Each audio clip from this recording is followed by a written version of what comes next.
बिस्मिल्लाहिर्रहमानिर्रहीम। मैं हूं जवेद इकबाल हंजरा और आप देख रहे हैं आज की बात। नादरीन, आज हम बात करेंगे लाहौर के हवाले से। जिस तरह के पॉलिटिकल सरगर्मियां बड़ी अरूज पे हैं, 8 फरवरी को इलेक्शन होने जा रहे हैं। लेकिन अगर आप लाहौर का सर्वे करें, लाहौर की गलियों में, सड़कों पे, बाज़ारों में आप निकलें तो वहाँ पे आपको 2 से 3 किस्म के जो पोस्टर, बैनर, फ्लैक्स नज़र आएंगी। एक तो सबसे पहले जो मुस्लिम लीग नून के जो कैंडिडेट्स हैं, उनकी फ्लैक्सेस, बैनर, बोर्ड्स वगैरह, हर किस्म की ये एडवर्टाइजमेंट आपको नज़र आएगी।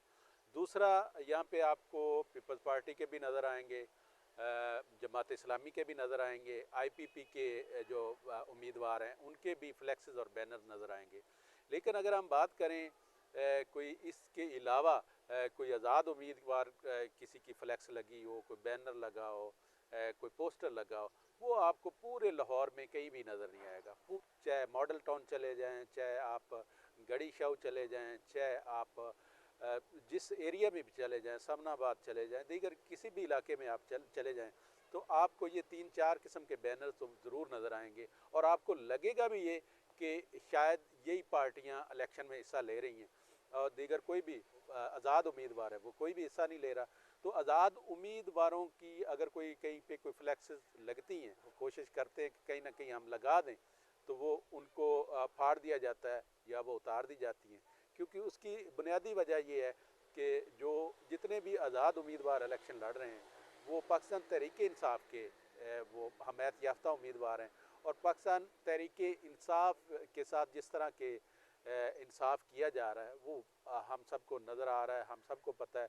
और अब सूरत हाल ये है कि लाहौर के जिस कोने में भी आप जाएँ तो आपको नून लीग के बैनर फ्लैक्सेस नज़र आएंगी, जमात इस्लामी की भी आएंगी, पीपल्स पार्टी की भी आएंगी, आईपीपी की आएंगी। लेकिन जो कोई आज़ाद उम्मीदवार है, जो पाकिस्तान तहरीक इंसाफ का जो हमायत याफ्ता उम्मीदवार है, उसकी फ्लैक्सेस, बैनर, किसी किस्म की एडवर्टाइजमेंट आपको नज़र नहीं आएगी। और ऐसे लगेगा कि जिस तरह के कोई आज़ाद उम्मीदवार इलेक्शन में हिस्सा ही नहीं ले रहा, सिवाय इन 2-3 पार्टियों के। दिन इतवार वाले दिन आप इमरान खान साहब की कॉल के ऊपर रैलियां निकाली गई पूरे पाकिस्तान में। उसमें कराची में भी निकाली गई, लाहौर में भी निकाली गई, फैसलाबाद में भी निकाली गई, बलूचिस्तान की बात करें, केपी की बात करें, तमाम जितने भी सूबे हैं हमारे पाकिस्तान के, सब सूबों में निकाली गई। और हर शहर में, हर देहात में, जहाँ जहाँ भी पाकिस्तान तहरीक इंसाफ के हमायत याफ्ता कैंडिडेट मौजूद हैं वहाँ पे रैलियाँ निकाली गई। लेकिन उसका नतीजा क्या हुआ कि उनके रैलियाँ निकालने पे उनके ऊपर मुकदमात दर्ज कर दिए गए और बहाना ये बनाया गया इन्होंने हमसे परमिशन नहीं ली रैली निकालने की, क्योंकि दफ़ा 144 लगाएगी। और इलेक्शन के दौरान दफ़ा 144 ये शायद पहली दफ़ा लगी है, क्योंकि इलेक्शन के दौरान तो सरगर्मियाँ इलेक्शन की तेज़ होती हैं, लोगों ने अपनी कैंपेन भी करनी होती है, रैलियां भी निकालनी होती है, गैदरिंग भी करनी होती है। तो दफ़ा 144 का मकसद ये होता है कि कहीं भी किसी भी पॉइंट पे, किसी की चौक चौराहे में 2 से 4 बंदे वो इकट्ठे नहीं खड़े हो सकते।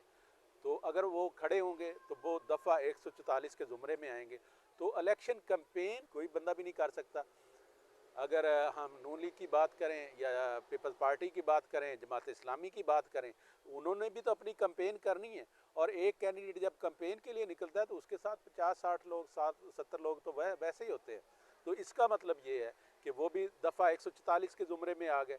तो दफ़ा 144 की जिस तरह के संडे वाले दिन रैलियाँ निकाली गई पाकिस्तान तहरीक इंसाफ के हमायत याफ्ता उम्मीदवारों ने, तो उनके ऊपर पूरे पंजाब में, पूरे सिंध में, पूरे केपी में, जहाँ जहाँ भी वो रैलियाँ निकली हैं, तमाम जो कैंडिडेट्स और उनके जो वर्कर हैं उनके ऊपर मुकदमा दर्ज कर दिए गए। और कई कई जगहों पे नामालूम लोगों के ऊपर भी मुकदमा दर्ज कर दिए गए। और इस वक्त सूरत हाल ये है कि जो पाकिस्तान तहरीक इंसाफ के जो चाहने वाले हैं, जो उनके वर्कर हैं, जो कैंडिडेट हैं, वो एक दफ़ा फिर मंजर आम से गायब हो गए हैं। और पुलिस उनके पीछे पीछे है और वो कैंडिडेट भी आगे आगे हैं। और जो वोटर हैं पाकिस्तान तहरीक इंसाफ के, जिनको नामालूम की लिस्ट में रखा गया, वो भी आगे आगे हैं। ये पहली दफ़ा वैसे देखने में आ रहा है कि इस तरह का इलेक्शन हो रहा है कि कई पार्टियों को तो खुली इजाज़त है कि वो जलसे भी करें, रैलियां भी निकालें। उनको दफ़ा 144 की कोई पाबंदी नहीं, उनके ऊपर कोई कानून लागू नहीं होता। अगर वो परमिशन लेने जाएं तो उनको परमिशन भी मिल जाती। फिर गवर्नमेंट जो है वो एक स्टांस जो लेती है वो कहती है इन्होंने हमारे पास से परमिशन नहीं ली रैली निकालने की, जलसा करने की, तो इसलिए ये दफ़ा 144 की खिलाफ वर्जी होगी। तो जब तो कोई दूसरी पार्टी जाती है परमिशन लेने के लिए कि हमने रैली निकालनी है इलेक्शन के लिए, तो उनको तो डीसी साहब फौरी परमिशन दे देते हैं कि आप रैली निकाल सकते हैं। लेकिन जब पाकिस्तान तहरीक इंसाफ के लोग कोई रैली निकालने के लिए, कोई जलसा करने के लिए, कोई जुलूस करने के लिए इजाज़तनामा मांगते हैं तो उनको इजाज़त नहीं दी जाती। फिर हुकूमत कहती कि इन्होंने हमसे इजाज़त नहीं ली, इसलिए दफ़ा 144 के ज़ुमरे में आते हैं।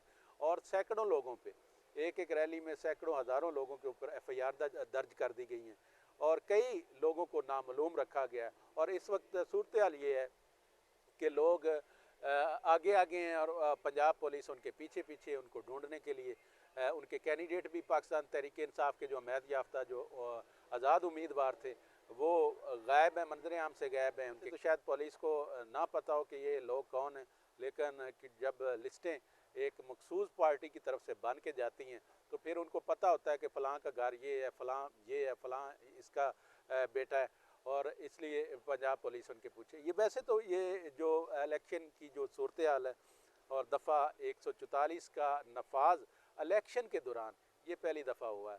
इस तरह के इलेक्शन शायद पाकिस्तान की 75 साल तारीख में पहली दफ़ा होने जा रहे हैं। इंशाल्लाह नेक्स्ट किसी और प्रोग्राम के साथ आपकी खिदमत में हाज़िर होंगे। तब तक मुझे दें इजाज़त। अल्लाह।